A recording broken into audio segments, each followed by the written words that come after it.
নমস্কার বন্ধুরা, শুভ সন্ধ্যা। চিত্রাস ডেলি লাইফস্টাইলে আপনাদেরকে স্বাগত।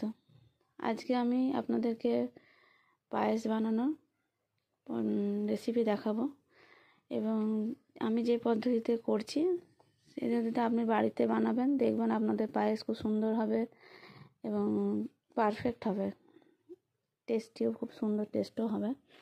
আমি প্রথমে 1 কিলো দুধ নিলাম এবং 1 কিলো দুধের জন্য আমি 100 চাল নিয়েছি। এই চালটা আপনার দুধটা ফুটবে, একটু ফুটুক, আর চালটা আমি ধুয়ে তারপর চালটা দুধে দেব। একটু ফুটে উঠলে চালটা আমি দিয়ে দেবো।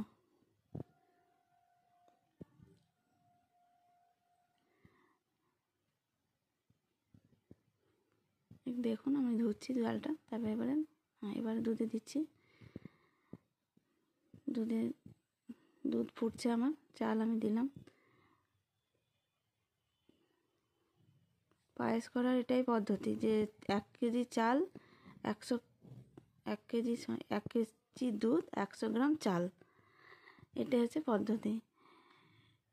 আর চাল দিয়ে দিয়েছি। চাল দেওয়ার পর যতক্ষণ দুধটা ফুটবে,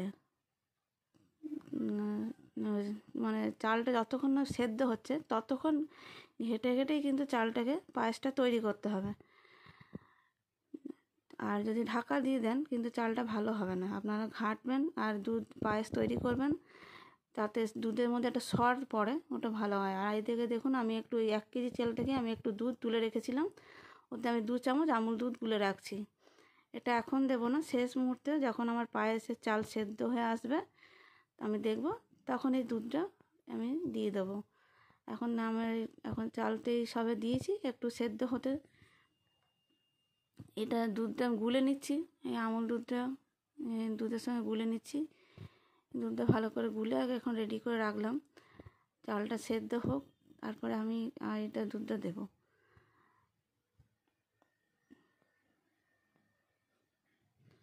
ভালো করে ঘেটে নিতে হবে যেন ঢেলা না থাকে দুধটা। ভালো করে চালটাও আমি ঘাঁটছি, চাল দুধ একসাথে ঘেটে ঘেটে যদি তৈরি করা হয় না, ওর মধ্যে একটা সর তৈরি হয়, চাছির মতো, পায়েসটা খুব সুন্দর টেস্ট হবে। এটা সামান্য আপনারা ঘেটে যাবেন, যতক্ষণ সেদ্ধ হবে ততক্ষণ ওটা ঘেটে ঘেটে পায়েসটা তৈরি করবেন, দেখবেন খুব সুন্দর টেস্ট হবে।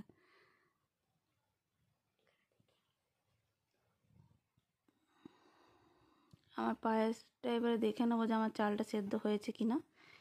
এবার চালটা সেদ্ধ হয়েছে কিনা একবার দেখে নিতে হবে।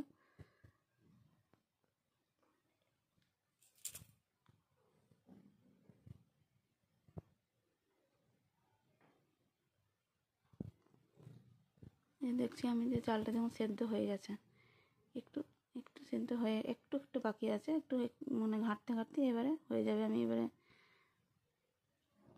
দুধটা যেটা গুলে রেখেছিলাম আমুল দুধ দিয়ে, সেই দুধটা দিয়ে দিলাম। আর একটু সামান্য ঘাঁটবো, তারপরে আমি লাস্ট শেষ মুহূর্তে তারপরে চিনিটা দেবো। এখন একটু সেদ্ধ, আর একটু ঘাঁটবো।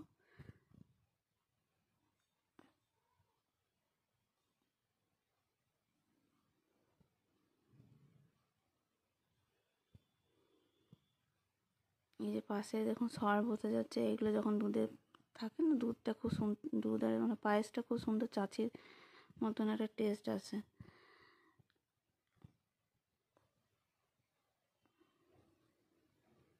এটা পুরোটাই আমি গরুর দুধই নিয়েছিলাম, প্যাকেট দুধ নিইনি। আমার এটা গরুর দুধেরই পায়েস। আপনারা প্যাকেট দুধও বানাতে পারেন, কিন্তু গরুর দুধেই আমি বানিয়েছি। এই দুধেই আমার পায়েস খুব সুন্দর হয়। শেষ মুহূর্তে এবারে আমি পাটালি গুড়ের করেছি, আর একটু আমার দেশি চিনি দিয়েছি এর মধ্যে 2 চামচ। যে যতটা পরিমাণ চাল ততটা পরিমাণ গুড় বা আমি যে চিনিটা নিতে হবে।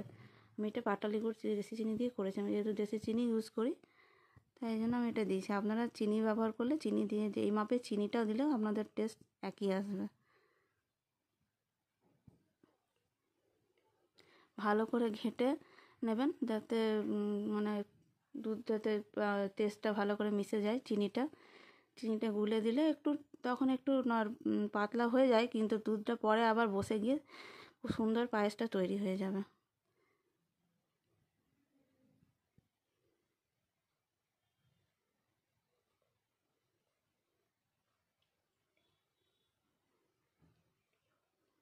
রেডি হয়ে গেছে আমার পায়েস, দেখুন। আর একটু ফুটে গেলে এবার নামিয়ে দেবো, এবারে শেষ। মুহূর্তে আমার পায়েস রেডি হয়ে গেছে, আমি একটা পাত্রে ঢেলে নিয়েছি। দেখুন কত সুন্দর হয়েছে পায়েসটার, রং কত সুন্দর এসেছে। আপনারা পাটালি গুঁড়ো না করলেও চিনি দিয়ে করলেও আপনাদের পায়েস খুব সুন্দর হবে। পাটালি গুড় থাকলে আমরা পাটালি গুড় দিয়েও করতে পারেন, দেখবেন আমার। নমস্কার বন্ধুরা, তাহলে আজ এই পর্যন্তই। ভালো থাকবেন, সুস্থ থাকবেন, আমার চ্যানেলটা সাবস্ক্রাইব করবেন।